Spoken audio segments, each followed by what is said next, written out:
Welcome back to the Deep Dive. We're here to unpack source material and really pull out the key insights for you. And today, we're tackling something pretty heavy. It's a topic that, well, it worries a lot of people as they age. Neurodegenerative diseases. Specifically, we'll focus a lot on Alzheimer's. Yeah, it's definitely one of the most feared outcomes of getting older. And frankly, our ability to treat these conditions once symptoms show up is, well, it's pretty limited. Incredibly limited, sadly. That's why this conversation is so important. Exactly. So our source today is Chapter 9 from the book Outlive. It's called Chasing Memory, and it does a great job of laying out the latest thinking. It challenges some older ideas about causes and really pivots towards what we can potentially do. Right. Our goal here is to walk you through that shift in understanding and then explore the practical steps the book suggests, especially, if you're someone thinking about your own risk. And the chapter kicks off with a really compelling story, Stephanie's story. She's 40, seems perfectly healthy, and she goes to her doctor basically just wanting advice on longevity, how to live longer and healthier. Just proactive health advice. And then through some pretty routine genetic testing as part of that workup, she finds out she has 2 copies of the APOE E4 allele, the E4 genotype. Which is, as the book notes, quite rare. Only about 2, maybe 3% of the population has this specific combination. Yeah, and the implications are significant. This genotype means her risk of developing Alzheimer's is potentially, well, maybe up to 12 times higher than someone with the most common genotype. Imagine hearing that at 40, out of the blue. The book describes her reaction, and you can understand it, just devastating fear, thinking, okay, I'm doomed. And that's the exact point where the book pivots. It argues that this knowledge, even though it's initially terrifying, is actually incredibly powerful. The message isn't you're doomed, it's you have a significantly higher risk. It's not destiny, not set in stone. Right. It's not a fait accompli, as they say. For a long time, the thinking, even among doctors, was maybe we shouldn't even test for APOE4. Because what could you do? Why scare people unnecessarily if there were no real actions to take? That was the rationale. But the book strongly argues that's a mistake, a profound one, actually, because the evidence is mounting that while you can't change your genes, you can influence whether that genetic risk translates into disease. Having the E4 allele is not in the can't change category. Absolutely. I mean, a lot of people with Alzheimer's do have at least one E4 copy, but having the gene doesn't automatically mean you get the disease. The book gives examples people with E4 living past 100, dementia-free. So other factors must be involved, maybe other protective genes like a variant of Klotho they mention? Possibly. And just as importantly, lots of people get Alzheimer's without carrying an E4 allele at all. So it signals risk, a higher likelihood, but it doesn't seal your fate. And for Stephanie, being 40 is actually a huge advantage. Even with that E4 genotype, Alzheimer's usually doesn't become clinically apparent before, say, 65. Right, so that gives her, 25 years? Decades, potentially, to take proactive steps, to work on prevention or delay.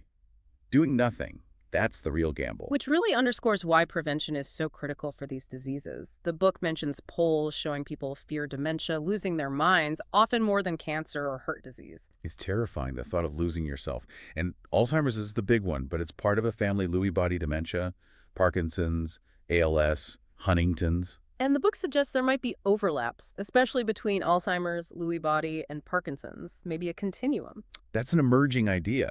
And with no cures currently available for any of them, despite massive research efforts, prevention isn't just an option. It's our best shot right now. So how did we get here? How has our understanding evolved? The book touches on this, how senility was just seen as, an inevitable part of aging for centuries. Yeah, just what happens when you get old. Until the early 1900s, when Dr. Alois Alzheimer studied Auguste Deter. She had severe symptoms, but was only in her mid-50s, quite young. And when she died, he examined her brain and saw unusual things, tangles inside neurons, and strange clumps, plaques outside them. He actually drew them. And a colleague later named it Alzheimer's disease. But then, interestingly, Dr. Alzheimer died young, and the whole idea kind of got shelved for like 50 years. Senility went back to being seen as normal aging. Until the late 60s, right, when scientists revisited it and confirmed, yes, these plaques and tangles Alzheimer saw are consistently found in the brains of people who died with what was called senile dementia. Exactly. That link between the physical changes in the brain and the cognitive decline solidified the idea that this wasn't just aging, it was a specific disease. And then the big breakthrough in the early 80s, identifying the substance in those plaques. Amyloid beta. Right, amyloid beta. It's a fragment of a normal protein, APP. When APP gets cut in a certain way, you get these amyloid beta fragments that can misfold and clump together outside the neurons. And because these plaques were so obvious in diseased brains, they became suspect number one, the presumed cause. This launched the whole amyloid hypothesis. The logic seems simple.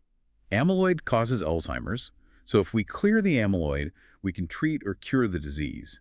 That drove decades of research and drug development. That hasn't really panned out that way, has it? No. As the book lays out very clearly, it's been disappointing. Drug after drug designed to remove amyloid, even ones that successfully cleared plaques in trials. They've almost universally failed to significantly slow down cognitive decline. Right. Billions spent, countless trials, failure after failure. The hope then shifted. Maybe we were just intervening too late. The damage was already done by the time symptoms appeared. A reasonable thought, given we know the disease builds up for decades silently. Very reasonable. But then, even trials targeting people with rare genetic mutations, the ones who get early onset Alzheimer's, almost certainly. Even giving them anti-amyloid drugs very early, those trials also failed to show significant benefit. And then that huge controversy in 2022, reported in Science, about potentially falsified images in a really key 2006 paper supporting the amyloid theory. Yeah, that sent shockwaves through the field. It definitely added fuel to the fire for those already questioning if amyloid was the whole story, or even the primary driver in all cases. Because even before that controversy, there were other pieces of evidence that didn't quite fit the simple amyloid story, like autopsy studies. Right. Showing that, maybe a quarter or more of older people who were cognitively completely normal when they died actually had brains loaded with amyloid plaques, similar levels to people with severe dementia. That's a head-scratcher. How could they be fine with all that plaque? Well, some argue maybe they had more cognitive reserve or they would have developed symptoms eventually. But on the flip side, newer brain scan studies are finding patients with definite Alzheimer's symptoms, significant cognitive decline, but who have surprisingly little amyloid in their brains. So having amyloid plaques might not be necessary to cause the symptoms in everyone, and it might not be sufficient either, since you can have plaques and be fine. Exactly. It complicates the picture significantly. Another point the book raises is about Auguste Deter herself, the original patient. What about her? Well, she had severe symptoms very young, by age 50. That's actually quite rare for the common form of Alzheimer's. Later analysis of her preserved brain tissue found she had a specific rare genetic mutation, PSEN1, known to cause a very aggressive early-onset form. Ah, so she did have Alzheimer's, but maybe a specific genetically driven type, not necessarily representative of the millions with late-onset disease. Precisely. The potential mistake was taking that one, possibly exceptional case and assuming the common late-onset form worked exactly the same way, driven primarily by amyloid. Focusing too much on the index case, which turned out to be maybe atypical, that can definitely steer research down a particular path for a long time. It certainly can. Okay, so if it's not just amyloid, or maybe amyloid is a consequence rather than the sole cause for many, what else is going on? What are the other suspects, especially for prevention? This is where the book starts broadening the perspective. It looks at other features. We mentioned tau protein tangles inside neurons. Other diseases have different protein clumps, like alpha-synuclein, forming Lewy bodies in Lewy body dementia and Parkinson's. And interestingly, that APOE4 gene variant we talked about, the one that raises Alzheimer's risk. Yeah, it also increases risk for Lewy body dementia and Parkinson's with dementia, which again hints at some underlying overlap or shared vulnerability. Which brings us right back to prevention, especially for someone like Stephanie facing that high genetic risk. If we don't fully get the cause and can't treat the symptoms effectively, prevention is really all we have. It becomes paramount. The book highlights pioneers like Dr. Richard Isaacson, who started one of the first Alzheimer's prevention clinics back in 2013. Which was seen as pretty radical then, wasn't it? Oh, yeah. Met with a lot of skepticism.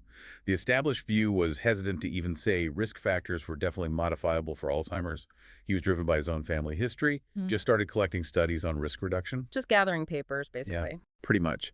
And now, thankfully, the evidence supporting prevention is much stronger. We have trials showing lifestyle interventions can help cognition in older adults at risk. This feels like a perfect example of where Medicine 3.0 comes in. Medicine 2.0 waits for symptoms, then diagnoses, and tries to treat.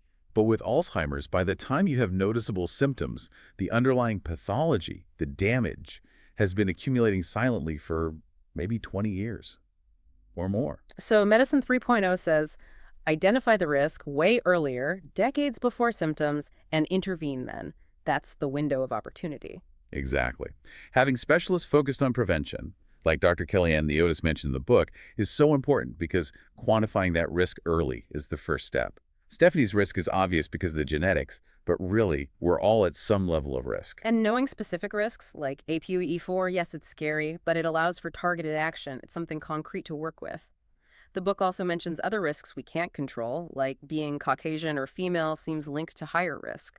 Right, the reasons aren't fully clear yet.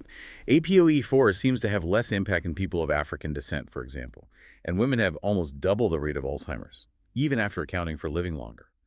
Hormonal changes, like menopause, especially in E4 carriers, might play a role, maybe differences in how tau protein accumulates. It's complex. Still being researched, but the takeaway is this incredibly long preclinical phase, decades of silent development. That's the hidden part of the iceberg. Mild cognitive impairment, or MCI, that's an early stage. Medicine 2.0 might pick up. But way before that, there's this huge period where things are changing the brain, affecting maybe, over 46 million people in the U.S. alone, the book estimates, without obvious symptoms yet. And other neurodegenerative diseases also have subtle beginnings. Parkinson's might start with tiny movement changes. Lewy body dementia might have mood shifts or sleep issues alongside subtle cognitive changes. Which is why comprehensive testing by specialists is valuable. They can differentiate normal aging from early signs of trouble, gauge how far things might have progressed, even distinguish between different types of potential dementia, using cognitive tests, memory tests, processing speed. Even a smell test, right? Because smell is often affected early in Alzheimer's. Yeah, olfactory neurons. Plus, looking for subtle physical signs gait, facial expression. Putting it all together helps pinpoint which brain areas might be affected, which neurotransmitters might be involved, guiding potential strategies. Early detection buys time. Our brains are pretty amazing at compensating for a while, though. The book talks about cognitive reserve. Right. The idea that building up more neural networks through education, complex work, learning new skills throughout life, it makes your brain more resilient. You can tolerate more underlying pathology before showing symptoms. It buys you more time. Like having backup systems. Exactly. And there's a similar concept for Parkinson's movement reserve. Being more physically active, having more complex movement patterns throughout life, seems to help resist or slow down the motor symptoms. It's hard to prove definitively, separate from other lifestyle factors, but the idea that challenging your brain and body builds resilience makes intuitive sense. For Stephanie, her background probably gives her a good cognitive reserve, which is another point in her favor. Definitely a plus. So, okay, moving beyond just amyloid, let's look at other potential weak spots in the disease process. Right. Other potential drivers we can target with prevention. And this is where the book dives into the vascular and metabolic theories of Alzheimer's. Yeah, this is really interesting. For years, people noticed problems with blood vessels in Alzheimer's brains, alongside the plaques and tangles. But it was mostly seen as just another consequence of the disease. Until Dr. Jacques de la Torre came along in the 90s with his vascular hypothesis, apparently conceived on a plane. So the story goes, his idea was, fundamentally, Alzheimer's might be a vascular disorder. Reduced blood flow to the brain creates an energy crisis for neurons. They're starved of oxygen and glucose. And that energy starvation is what triggers the damage cascade, leading to neurodegeneration. Plaques and tangles might appear later, maybe as a consequence, or even the brain trying to wall off damage. And there's quite a bit of evidence that aligns with this. Higher Alzheimer's risk after stroke or with cardiovascular disease, risk factors like high blood pressure, smoking, even head injury, they all impact blood flow. Better brain imaging now also shows reduced blood flow, predicting the shift from preclinical stages to actual dementia. Right. And vascular dementia, which used to be seen as totally separate, clearly has overlaps. Maybe they're points on a spectrum driven by circulatory problems in the brain. Okay, so that's the vascular angle. What about the metabolic theory? This one links Alzheimer's to problems with how the brain uses glucose, specifically insulin resistance in the brain. Sometimes it's even called type 3 diabetes. The connection between type 2 diabetes and Alzheimer's risk is really strong, isn't it? Doubles or triples your risk. It's very robust.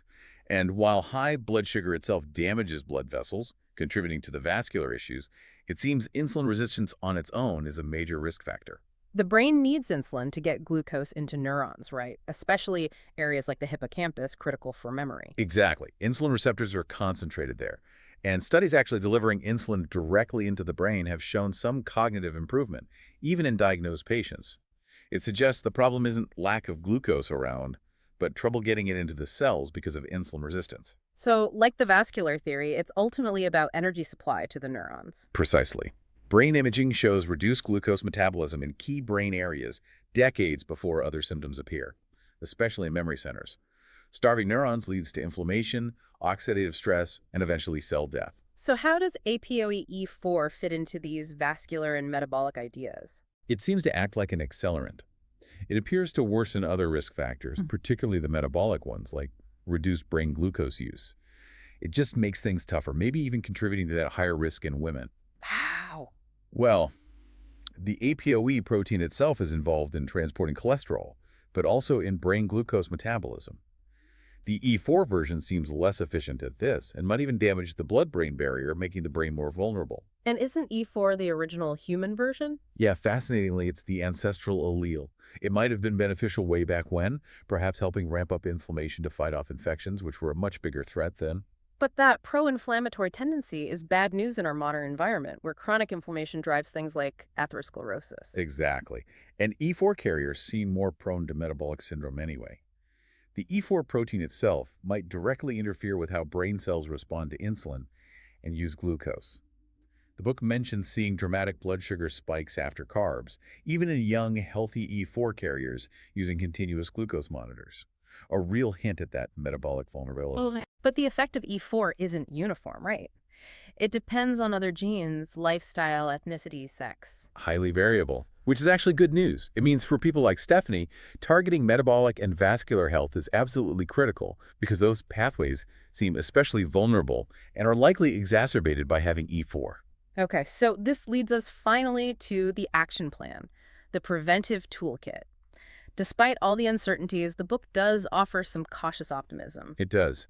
Alzheimer's prevention is still relatively new, but we arguably know more about potentially preventing it than many cancers, partly because we can assess cognitive function earlier and we have this growing list of modifiable risks.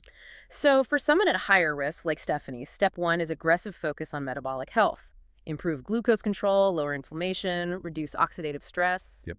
Diet is huge here. Recommendations lean towards Mediterranean-style healthy fats, low refined carbs. Fatty fish for omega-3s, especially DHA, seems important.